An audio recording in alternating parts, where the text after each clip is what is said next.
दोस्तों आपका बहुत बहुत स्वागत है लोटस आयुर्वेदा इंडिया में। प्रेगनेंसी की तीसरी तिमाही में होते हैं हार्मोनल बदलाव। आइए बताते हैं आपको ये जानकारी। सब्सक्राइब कर लीजिए हमारे चैनल को और हमारे बेल आइकन को दबा दीजिए, जिससे कि आपको नए वीडियोस के अपडेट सबसे पहले मिलेंगे। प्रेगनेंसी की तीसरी तिमाही में गर्भ में बच्चे के शरीर का विकास लगभग पूरा हो चुका होता है। आप इसे प्रेगनेंसी का होम स्ट्रेच कह सकते हैं।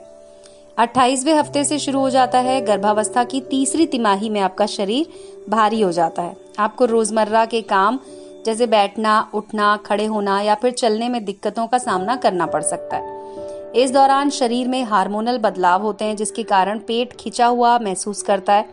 शरीर में काफी तरह के बदलाव आते हैं। आइए जानते हैं, आपको बताते हैं कि तीसरी तिमाही में गर्भावस्था के दौरान शरीर में क्या क्या बदलाव आते हैं। प्रोजेस्टेरॉन और एस्ट्रोजन की मात्रा बढ़ जाती है। जी हाँ, प्रेगनेंसी के 32वें सप्ताह में शरीर में प्रोजेस्टेरॉन, एस्ट्रोजन हार्मोन्स का लेवल बढ़ जाता है। इस समय ऐसा होता है कि ये पहली तिमाही की अपेक्षा 6 गुना अधिक बढ़ जाता है जब आप छठे महीने में पहुंचती हैं।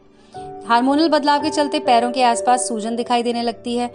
लिम्फोटिक सिस्टम जो है, इसको जोड़ा जा सकता है। एस्ट्रोजन को अप्रत्यक्ष रूप से पानी और नमक के साथ भी जोड़ा जाता है। गर्भावस्था की तीसरी तिमाही आते आते शरीर में फ्लूइड रिटेंशन की वजह से पांव के अलावा हाथ, कलाई, उंगलियों में भी सूजन दिखने लगती है। प्रेगनेंसी की तीसरी तिमाही में एसिड रिफ्लक्स की समस्या भी होने लगती है। जी हाँ, प्रेगनेंसी के आखिरी चरण में महिलाएं एसिड रिफ्लक्स या हार्ट बर्न जैसी समस्याओं का सामना करती हैं। एस्ट्रोजन के कारण इस समस्या का सामना करना पड़ता है। रिलैक्सिन की हेल्प से डिलीवरी के समय मांसपेशियों को ढीला करने में मदद मिलती है। प्रेगनेंसी की तीसरी तिमाही में एसिड रिफ्लक्स की समस्या से बचने के लिए खान पान पर ध्यान देना बहुत जरूरी है।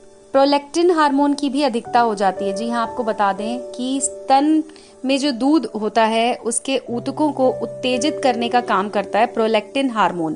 प्रोलैक्टिन का स्तर गर्भावस्था के अंतिम चरण में बढ़ता है, करीब 10 गुना हो जाता है। तो तीसरे महीने से ही ये बढ़ना शुरू कर देता है। और आपको बता दें, कई बार इसी हार्मोन की वजह से बच्चे के जन्म से पहले ही दूध का स्त्राव भी होने लगता है। डिलीवरी के फौरन बाद शरीर में एंडोर्फिन हार्मोन का स्त्राव होता है। ये शरीर में होने वाले दर्द को सही करता है। 24 घंटे के लिए काम करता है यह हार्मोन। प्लासेंटा के शरीर से बाहर निकलने के बाद एस्ट्रोजन, रिलैक्सिन, HCG और HPL जैसे हार्मोन का लेवल कम हो जाता है। प्रेगनेंसी की तीसरी तिमाही में होते हैं ये बदलाव, यानी कि पीठ और कूल्हे में दर्द, पेट में दर्द, सांस लेने में तकलीफ, स्तन का बढ़ा हुआ महसूस होना, अधिक वजन बढ़ जाना, तरल पदार्थ योनि से लीक होना, पेट में खिंचाव, स्ट्रेच मार्क्स के निशान आ जाना, पेट में बच्चे का अधिक मूवमेंट फील होना, सोते समय स्थिति बदलने में परेशानी होना, ये सब इस समय होता है। प्रेगनेंसी की तीसरी तिमाही में मूड स्विंग होते हैं। जी हाँ, हार्मोन्स के बदलाव के कारण महिलाओं में मूड स्विंग की समस्या बहुत सामान्य होती है। ऐसे में अक्सर महिलाएं मूडी हो जाती हैं। गर्भावस्था में होने वाले मूड स्विंग्स महिला के साथ पार्टनर और परिवार के सामने भी समस्या खड़ी करते हैं। गर्भावस्था के दौरान 20% महिलाएं मूड चेंज के कारण चिड़चिड़ी और परेशान रहती हैं। इस दौरान आपको लगातार चिंता होती है। गर्भावस्था में मूड बदलता है, जिसके कारण आपके पार्टनर को और आपके परिवार को आपके साथ इसको झेलना चाहिए, क्योंकि ऐसा होता है कि इस समय पार्टनर का सही योगदान महिला के लिए बहुत ही ज्यादा अच्छा माना जाता है। प्रेगनेंसी की तीसरी तिमाही में हार्मोनल बदलाव के कारण जो सबसे बड़ी समस्या आती है वो होती है नींद का ना आना। इस समय में अधिकतर महिलाओं को सोते समय बेचैनी होती है। कई बार लेट जाने के बाद भी महिलाओं को करवट लेने में समस्या होती है और वो सो नहीं पाती।